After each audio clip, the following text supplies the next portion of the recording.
A deadly virus in India has neighboring countries on alert. 2 cases of the Nipah virus are confirmed in India.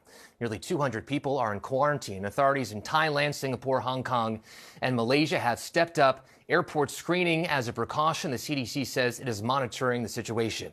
Dr. Darian Sutton joins us now for more. Dr. Sutton, thank you for joining us. So what is this Nipah virus and what does it do to the body? Well, this is a viral infection, Perry, that comes with symptoms often starting as fever, headache, and sore throat, very much commonly like we experience many viral infections, but it can elapse into severe symptoms, respiratory distress, ultimately coma, and even death. And Perry, what's really important about this virus is that it has a high fatality rate, anywhere from 40 to 75%. That means the risk of dying from this can be as high as 75%. Now, that's dependent on the level of access within the country you experience it in, but it's reasons why neighboring countries around these outbreaks are upping their surveillance. Is it contagious? How contagious is it? And any treatments yet? It is contagious. In science, it's considered a zoonotic infection, which means that it can transmit from animals to humans. And it was first detected in 1998 among pig farmers in Malaysia, as this virus can be carried among pigs as well as fruit bats. Important to note, it's also contagious from human to human. But Perry, what's important to understand in that point is that it often requires prolonged exposure. For example, those who were sickened from this virus were often caregivers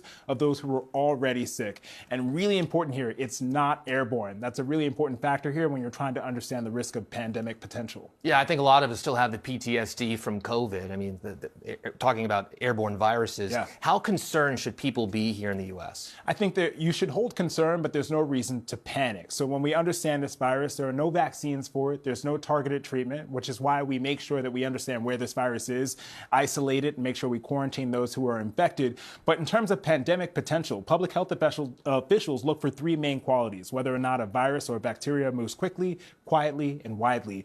Very similar, for example, measles is a very efficient virus. This virus is not an efficient virus, so the pandemic potential overall is low, but the risk isn't zero. And with the United States pulling back partnerships with organizations like the World Health Organization and aid interrupted in countries in need, it makes our risk of missing some of these threats quite possible. And it's so important to understand that pandemics don't start as pandemics, they start as missed signals. So we'll continue to be following this with our ABC News Medical Unit.